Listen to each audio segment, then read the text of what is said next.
Quero contar a minha história porque muitas vezes nós pensamos em golpistas como pessoas que exclusivamente querem tirar dinheiro de você, mas muitas vezes eles podem conseguir tirar muito, muito mais.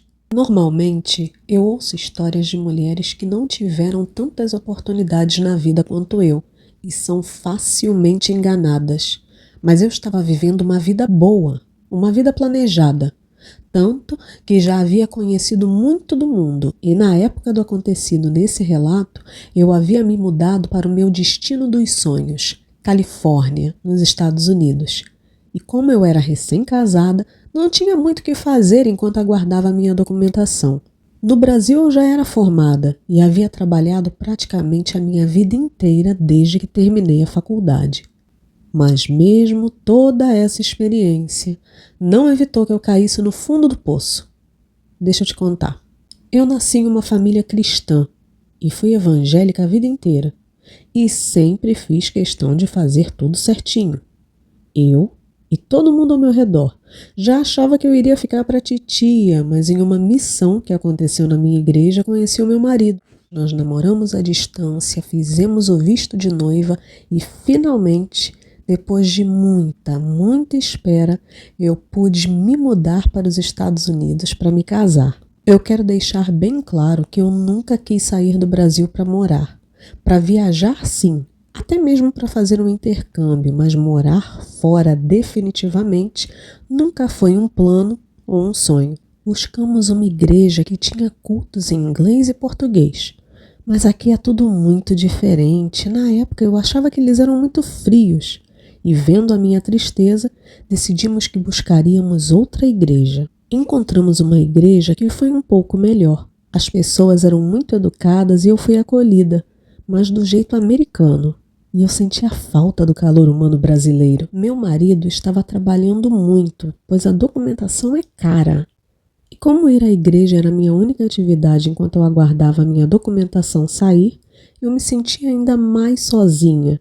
E então, para me libertar de uma vida sedentária, afinal eu engordei muito depois que me mudei, eu escolhi fazer uma modalidade de exercício que combinaria atividade física e mental. Encontrei um lugar que aqui eu vou chamar de clube. Então, quando cheguei ao clube, fui calorosamente recebida, o que foi uma total surpresa, pois normalmente americanos são bem mais reservados. E essa acolhida tão linda já me fez sentir muito bem, pois por conta da mudança de país eu andava muito isolada de tudo e de todos. E ver aquele pessoal bonito e de bem com a vida me fez sentir já de primeira que eu havia encontrado a minha tribo. As aulas entregavam o que prometiam. E eu saía de lá sentindo que havia trabalhado todo o meu corpo, mas principalmente acalmado a minha mente. Você também tem uma história que gostaria de compartilhar? Escreva para o e-mail que está aparecendo agora na sua tela, lembrando de incluir também uma autorização. Assim, eu posso ler aqui no canal. E pode escrever à vontade, pois o seu nome jamais será revelado. Depois de 6 meses, eu já tinha isso como uma parte indispensável da minha vida. Após cada aula, quem quisesse participava de um momento social para conhecer melhor aos professores e aos outros colegas de turma. Eu escrevi ali quem quisesse, entre aspas, por pura ironia, pois eles faziam uma manipulação tão bem feita que eu me senti obrigada a participar desses momentos e tenho certeza que muitas outras pessoas também. Nesses encontros, eles falavam da importância de honrar o grupo e que muitos falariam mal deles, e nós éramos instruídos a responder com rispidez a qualquer pessoa que se opusesse às ideias. Até então eu achava que era sobre o corpo, pois eles forçavam uma barra para que todos lá sempre apresentassem a sua melhor versão, e isso incluía uma preocupação excessiva com a aparência, chegando a invadir até mesmo o que nós podíamos e não podíamos comer. Confesso que às vezes eu achava aquele discurso todo meio estranho, mas as vantagens que eu estava vivendo eram muito maiores que as desvantagens, e eu segui nessa por mais 6 meses. Depois de 1 ano, meu documento chegou e eu praticamente era outra pessoa. De fato, a minha vida melhorou muito. Eu estava na melhor forma física da minha vida e arrisco dizer que até mesmo na minha melhor forma mental, pois minha concentração e foco nunca estiveram tão apurados. O próximo passo aconteceu naturalmente quando eu decidi que me arriscaria a me tornar instrutora. Falei com meu marido e ele pareceu não concordar muito, mas vendo a minha tristeza, me apoiou e só me disse para ter cuidado, dizendo: Aqui tem malucos por todos os lados. Meu marido achava muito estranhas as diretrizes impostas pelo clube, pois ele achava que eles eram muito radicais. Naquela época eu só conseguia pensar: finalmente eu vou trabalhar com algo que eu amo. Só que meu marido ficou insistindo nessa que eles mais se comportavam como uma seita que como um clube. Nesse momento eu lembro que eu fiquei com raiva e senti que meu marido também não me entendia. Minha família já desde muito tempo reclamava, dizendo que eu havia mudado muito desde que comecei a frequentar essas aulas. Mas, como eu só via as mudanças positivas, eu não conseguia enxergar o que eles queriam dizer. Quando me dei conta, eu nem falava mais com eles no Brasil. E todos os meus amigos também se afastaram, porque eu não tinha outro assunto. E quando eles tentavam expressar a opinião deles, eu segui a regra de rapidamente defender o clube. Eu estava isolada, não somente pela mudança de país, mas por conta de tantas diferenças nos pensamentos. Minha agenda também deixava bem claro que era prioridade. Eu tinha milhares de atividades durante toda a semana, só que eram sempre eventos do clube ou com membros do clube. E somente quem fazia parte é quem entendia de verdade. E nem queriam o bem de quem estava evoluindo. E ouvi vários relatos de pessoas que tiveram de abandonar as famílias e os velhos amigos porque eles atrapalhavam a caminhada da evolução física, mental e espiritual. Como eu não consegui perceber o que estava acontecendo? Mas eu não percebi. Eu não enxerguei. E aquilo de ficar apenas com a minha nova família do clube fez todo sentido para mim e rapidamente fui me afastando até mesmo do meu marido. E como eu gostava muito do ambiente de lá e das pessoas, eu não sentia que estava perdendo nada. Na verdade, eu achava que estava tomando a melhor decisão da minha vida ao escolher o clube. Então, em um domingo, que parecia como outro qualquer, fomos à igreja e o pastor disse que queria conversar comigo. Eu lembro de ter ficado furiosa, porque com certeza o meu marido havia reclamado de mim para ele. Tudo que o pastor conversou, hoje, faz todo sentido para mim. Mas naquele momento só me enraivecia por dentro, e quando saí de lá, eu tinha certeza que não voltaria mais. Ao invés de passar o resto do domingo com o meu marido, na verdade, eu nem consegui olhar para a cara dele e liguei para minha amiga. E ela disse que estava acontecendo um evento e lá fui eu. Mas justo nessa época eu tive alguns probleminhas de saúde que hoje eu acredito que já era a mão de Deus tentando me libertar da furada que eu estava a ponto de cair. E percebendo a minha ausência no clube, todos os dias eu recebia alguma visita de alguém de lá. E naquela época, toda aquela atenção e amor que eu recebia deles me fazia muito feliz, pois esse comportamento dava-me a impressão que eles realmente se importavam comigo, reforçando a ideia de que eu havia tomado a decisão correta ao me afastar de todo mundo que não fazia parte do clube. O tempo passou, eu melhorei e então mergulhei de cabeça. Eu havia me encontrado na vida, eu estava me sentindo linda. Minha saúde estava 100% e eu trabalhava com algo que eu amava. Só que como agora eu já estava em outro patamar, haviam novas regras que eu deveria seguir. Por exemplo, eu tinha de ter um certo número de novos adeptos ao clube por mês. E se eu não alcançasse aquele número específico, eu tinha de tirar do meu bolso para bater a meta. Além disso, eu agora era obrigada a participar de todos os eventos. Todos, sem exceção. Tá doente? Vai assim mesmo. Tá tendo problemas pessoais? Vai assim mesmo. O evento vai ser em um outro estado e você não tem dinheiro para participar? Vai assim mesmo. E foi justamente em um desses eventos que o impensável aconteceu. Esse era um evento anual, aguardado por todos do clube. Por conta de ter ficado doente, eu nunca havia tido a oportunidade de participar, mas agora, assim como tudo na minha vida, estava fluindo e ia acontecer. Fomos para um estado vizinho e haviam centenas, sem exagero, centenas de pessoas lá. As aulas eram incríveis e tinha tanta gente linda que eu me sentia feliz só em estar ali.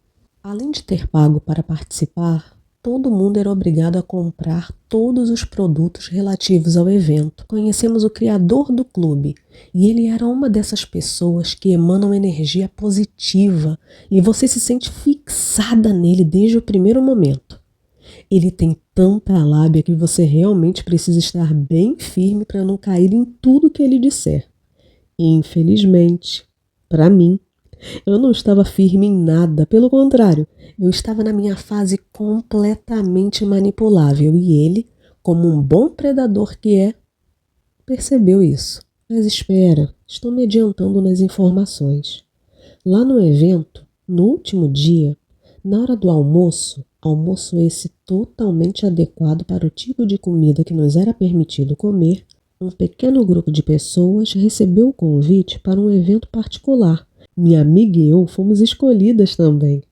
A sensação que eu tinha era de total alegria. O evento era tipo uma festa onde o presidente ficava palestrando e depois nós recebíamos o convite se queríamos ter uma consultoria particular com ele. Eu queria muito essa mentoria porque ele era muito maravilhoso, um ser realmente superior. Claro que eu estou descrevendo agora com ironia, mas era como eu me sentia naquela época.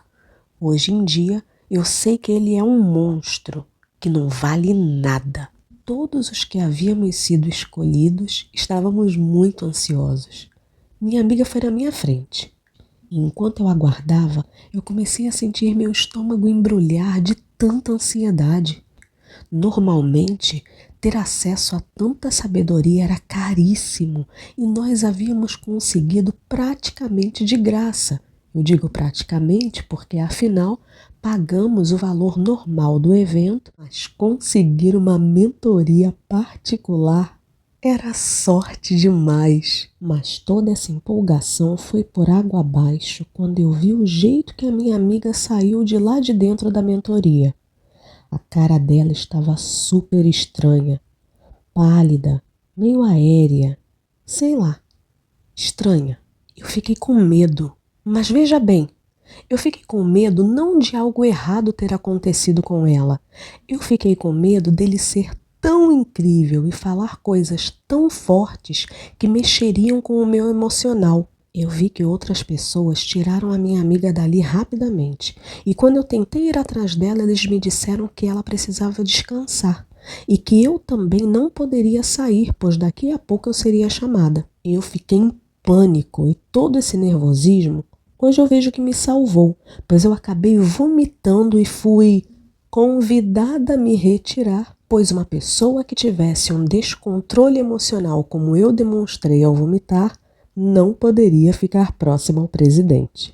E para piorar, recebi um e-mail de desligamento do clube, pois, segundo eles, o meu comportamento era muito frágil e isso poderia contaminar os outros membros, pois todos nós deveríamos ser o exemplo de plena saúde física, mental e espiritual.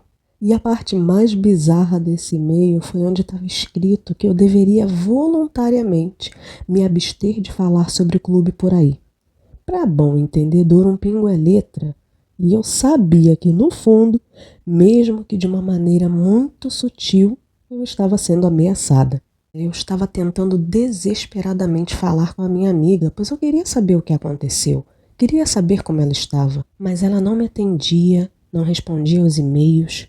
Parecia que ela tinha desaparecido. Dias depois, eu fiquei sabendo que ela havia atentado contra a própria vida, mas por sorte não foi o suficiente para que ela fosse até o fim. O que eu vou contar agora provavelmente não vai fazer sentido para muita gente. Mas vamos lá.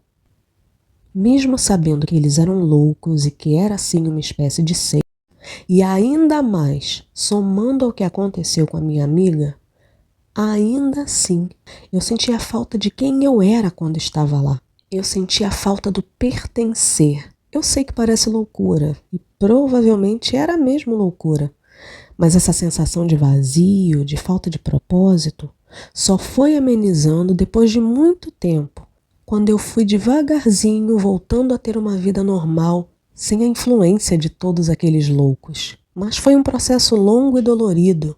Como eu pude ser tão cega? Devagarzinho, com muita oração, conversas e terapia, eu restaurei a minha proximidade com o meu marido, com a minha família, com Deus. Hoje, a minha vida está completamente restaurada, mas acredito que é importante contar esse testemunho para que outras pessoas possam ter mais sagacidade que eu para evitar cair nesse poço tão profundo. Mesmo depois de todo esse tempo, às vezes eu ainda me pego pensando, e se eu tivesse sofrido algum abuso físico? E se a minha amiga tivesse ido até o fim quando atentou contra a própria vida? E se eu nunca tivesse saído do clube? Então, o meu conselho para todos que estão em uma situação parecida que um dia eu estive é que ouça as pessoas que já estão caminhando com você há muito tempo, seja algum membro da sua família ou algum amigo de longa data, ou seu pastor. Eles te conhecem, te amam e, o mais importante, eles estão de fora e provavelmente têm uma visão muito mais apurada sobre a situação para a qual você está sendo tragado. E eu sei que nem todo mundo tem a mesma sorte que eu. Nossa, que experiência assustadora essa, né? Infelizmente, aqui nos Estados Unidos é muito comum, ao ponto que existe até uma profissão aqui que é para desprogramar a cabeça dessas pessoas que sofreram lavagem cerebral.